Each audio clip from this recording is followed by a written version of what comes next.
works car, long-nose D-type, which is owned by the Jaguar Heritage Trust and has been in their possession for probably 30 years. It spent a long time in a museum in Italy where it was repatriated back to the UK, and it's been in the Jaguar collection ever since. And it's a works car that actually ran at Le Mans, and we're here at Hampton Court because Clive Beecham has organised a celebration of the 1957 Le Mans win. We all knew that Jaguar's finest moment was probably in 1957 when the cars, the D-types, came first, second, third, fourth and sixth. And though they'd won it in 1956 with the Acura short-nosed car, and in 1955 with Mike Hawthorne in what was a slightly disturbing finish, I suppose, because of the tragedy, 57 was a completely untainted, fantastic performance by the Jaguar team. Every single D-type that was entered, finished. Yeah. And so obviously we knew this was coming. It's 60 years, and I was waiting for somebody to do something to celebrate this. So two things started to happen. One, I thought, well, can we at least drive down from Coventry like they used to, and drive to perhaps towards Goodwood and importantly Hampton Court. So I got in touch with James Brooks Ward of the concourse, and he said, great idea, love to have the cars. I got in touch. And this was at Hampton Court? At Hampton Court for the concourse. I got in touch with Peter Reed, of head of motoring at the RAC, and he couldn't have been more enthusiastic or helpful. And we started to get the ball rolling. Now, concurrent with that, because I've got an Acura car, I knew that aside from Norman Dewis, who is the senior father of all things Jaguar. At 95, is he now? I think he's almost 97 now, yes. So I think he must have been 96 at that stage.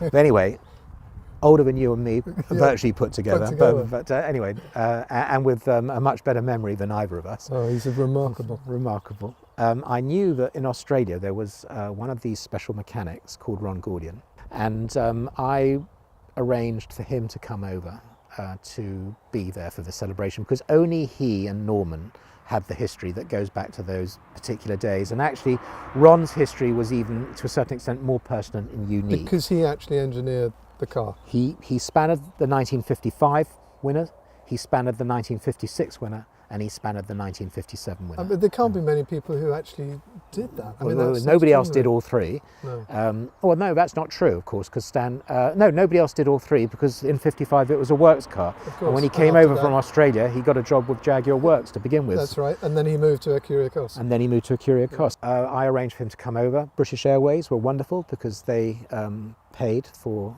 the flights, which was fantastic. That is fantastic. He stayed with me for 2 weeks. Jaguar very much came on board, and Tim Hannig and his crew really pulled the stops out to arrange something. And so the final trip, if you want, is that we got the cars that came first, second and third, being the Lauman's museum car, your car, my car, which came second, and then Jörg Holleis from Austria, who had number 17. That's it, the bright blue car. The French blue car. Blue car that came third. Those three all said yes straight away. I was actually in South Africa Christmas a year ago, and so I went to the museum. Jan Rupert, he owns it, and saw the curator, and they were actually quite enthusiastic about getting their car, which is a Francorchamps car in yellow. I had that car there in 2006. Did you? Yeah. Oh, I didn't know that. Yeah. Oh, right. Well, lovely car. Just before John Coombs sold it. Right.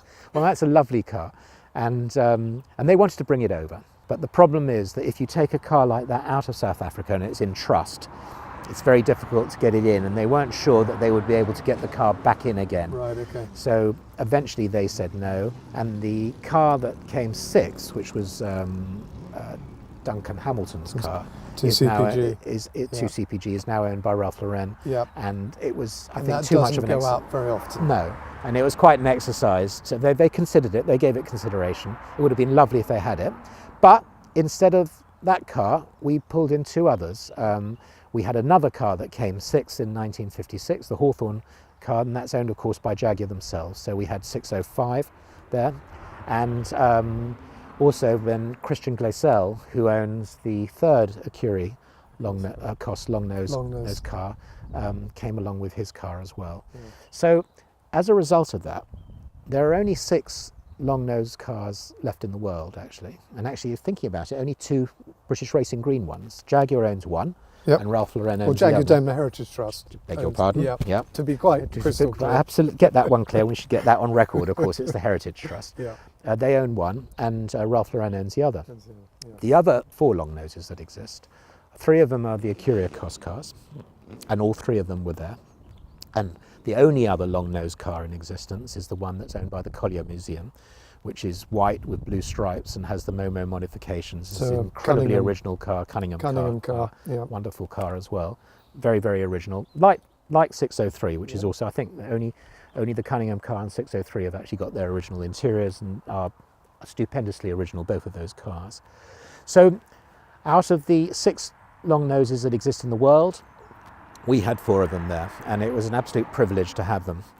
And we arranged that we would leave from the Jaguar Heritage, their new headquarters. So that's in Coventry, isn't it? In Coventry, old Wrighton plant, and we got shown around there. And we had the old van there as well. We'll talk about this in a moment, Clive, because it's a wonderful artifact. thing. And our first stop was at my grandfather's house. That's correct, which I've never been to before, but I think most of us who are even passing students of Jaguar will have always seen that in the background. I mean, your grandfather must have used it for many product launches. He did. He used to, well, not so much launches, but actually styling exercises. So he would have a car that he was working on in the design shop brought out there to his home, and it could be in the middle of a weekend, it could be a Sunday morning, and he would have it put up there and held together with blocks of wood underneath it, so that he could get the bumpers in the right position. Just walk around it. And move bumpers and try different bumpers. And he did that in the setting of his own home.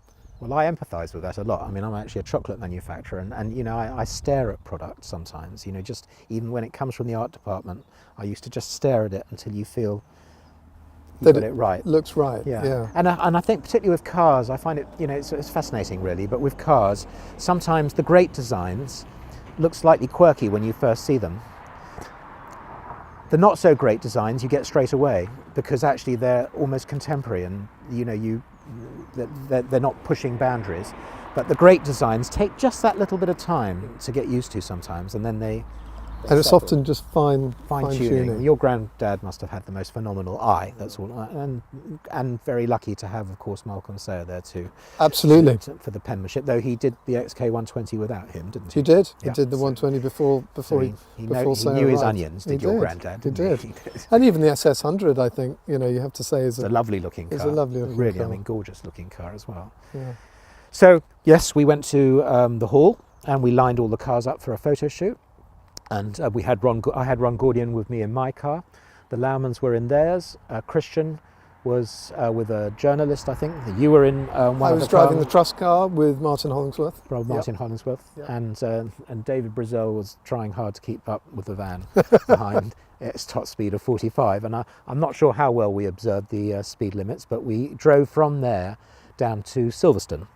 And the people at Silverstone, we went to the technical college because I thought it would be good for the young engineers of today to be able to see the old engineering of days of yore. We stopped off at the college. They allowed us to go around the track for a few laps, which was very nice. And we had Octane magazine there as well, and they did their cover shoots, and that was fun.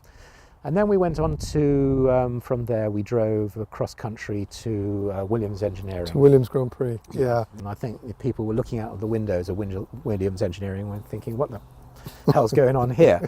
Anyway, we lined up and a lot of the staff came out. It was around about lunchtime anyway. And they came out and they looked at it. And again, you've got these engineers of today looking at what was the most advanced car this was aerodynamically. State of the art in the mid-1950s, wasn't it? Absolutely. Yeah, not in terms of bodywork, in terms of the brakes, in terms of the bag tank, the dry sump, the chassis, and the monocoque. You know, it's just, it was really, I call it the Spitfire of the road, and I think that's just what it is. And certainly driving one, it feels like that. It does, and the noise is very much like that as well. Really evocative. We had lunch there at Williams, and then we were privileged to see Frank Williams come into the hall, and he greeted us all. And it was a lovely moment. You know, he took the time out to see each and every one of us.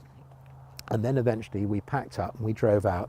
And probably the most memorable moments of the whole tour, I think, took place then. I mean, you'll remember that. Go on. Yeah, I remember it well. So as we're driving out of the gates, there's a figure in a wheelchair right by the barrier, so that we're almost out on the road. And as we drive past, this figure in his wheelchair is waving at us. And it's Frank Williams himself. And he, all the way out of the factory gates, to watch us go and wave us goodbye. I thought that was incredible. Very moving, wasn't it? Yeah. Really, I mean, actually, once a racer, always a racer. And what was special about that is because we weren't expecting that. And when you get something so special like that, and it is unexpected, it made it. I mean, I think we were all choking up. Yeah. You know, well, as it gave we me drove away. the hairs on the back of my neck stood up. Yeah. It was just extraordinary. Well, then we blasted down towards the RAC Country Club In Epsom. in Epsom, courtesy, what was it, of the M3? M3, M25. M25. Yeah. Now, when I organised this tour, I was promised that we would have police escorts because I anticipated that we might need them. Needless to say, when you get to the M25 on a rush hour, was it a Friday? Thursday. It was on a Thursday. Rush hour It was Thursday. around 5 o'clock. I yeah. think that when Sir William Lyons and Malcolm Sir designed the D-Type, they didn't really have the M25 at rush hour in mind. They certainly did. They did not. They couldn't have conceived such a thing. No. And I don't think the cars are well suited to it. I mean, they managed, but before we got there, mind you, didn't we have the most fantastic time? You had these 5 D-Types line abreast or fanned out across the M3 motorway. What the rest of the world must have thought about when they saw these things flying along, I have no idea, because the noise was incredible and the cars are so raw, and you know, you've got people driving these things with no helmets, or some with helmets, but I mean, it's just... Well, I remember looking at some of the passengers in the other cars, and all the faces were pushed up against the windows, and they'd never seen anything like it. No, or probably heard anything like it as well. I mean, the noise was just, you know, to see a complete line, a squadron of road-going Spitfires kind of flying down the M3, it was great. And anyway, then we slammed straight into very, very heavy M25 traffic. Some of the cars are set up more for racing than others, and some clutches are better than others. We staggered to the RAC clubhouse, and there the RAC put on the most fantastic display for us. They had tents to cover up the cars for the night. They'd invited some of their members with Jaguar cars to come along. We had C-types, we had 120s, we had SS 100s. It was lovely, really nice. Thank you, Peter Reid. Thank you, everybody at the RAC for what you did. And then we had a dinner. Norman was there. He was interviewed and he talked. Ron was interviewed. Ron was interviewed. Ben Cousins gave a really good interview to Ron. And of course, because Ron's from down under and very few people even knew he existed, his stories were the first time most people had heard of these stories. Following day, we drove over to Brooklands. And Brooklands is significant because the 3 Kyriakos cars in particular raced on the banking at Monza in 1957 and 1958. As a matter of fact, 606, which won, and 603, which came second, were loaded up by Ron and Sandy Arthur onto the old, not the Kyriakos transporter we know of today, because that never really actually came until 1959, but in their pomp, they had these old Leyland buses which carried these D-types, and they had the bus, and they took the 2 cars down immediately from Le Mans to Monza, unloaded them, and no change of engine or anything. Up they went against the Indy cars, because it was a special race called the Race of Two Worlds, where you had the best drivers in America in their Indy cars coming over, supposed to be driving against the best cars in Europe and the best drivers.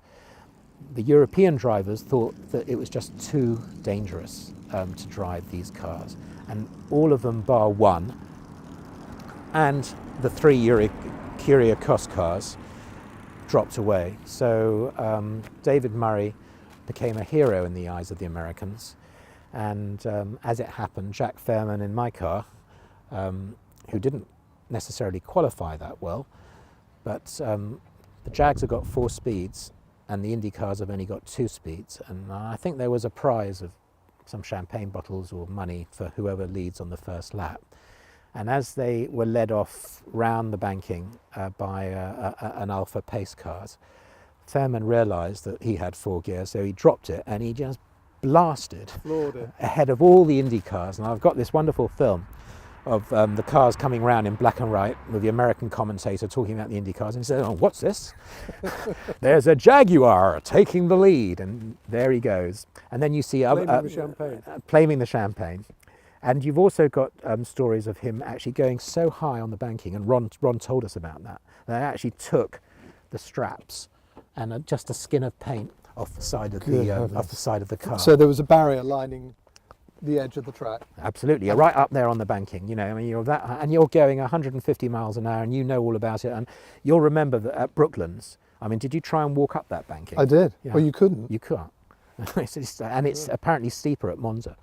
So it's just you've got to have big balls, pardon the expression, to keep your foot in and actually keep the speed up. Because of course, if you take your foot off, then you're in trouble. Then you're in trouble. Absolutely. Now, Clive, tell me about the van. I mean, I absolutely adore.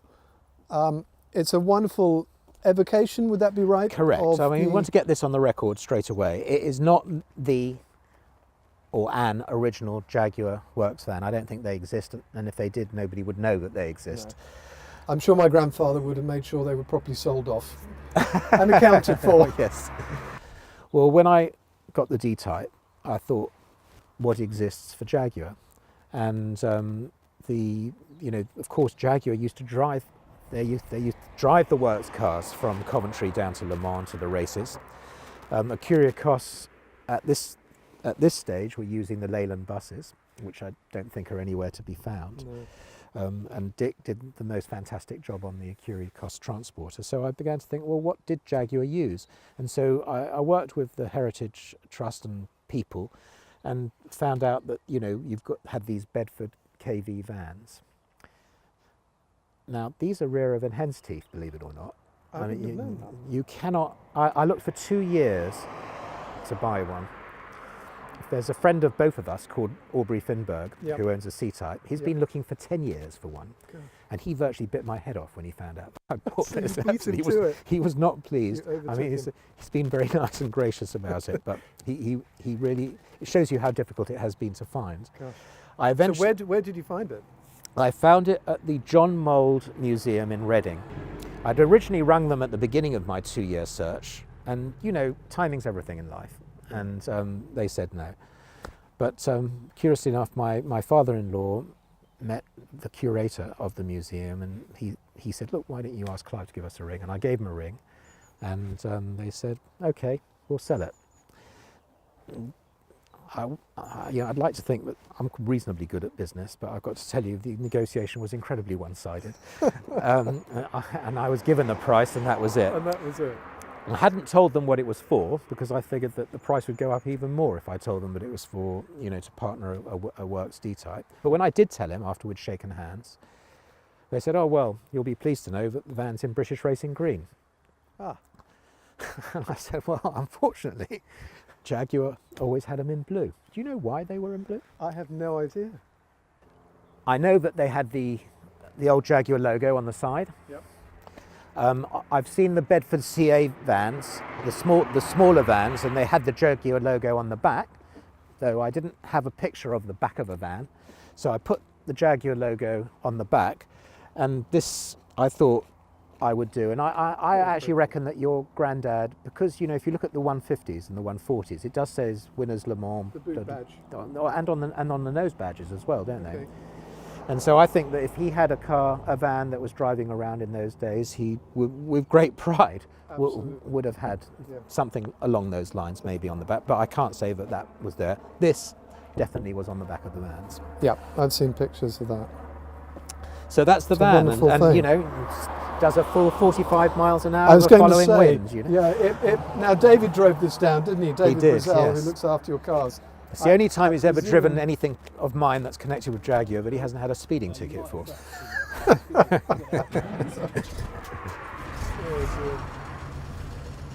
It sounds like the XJ13, doesn't it? A little bit. Yeah.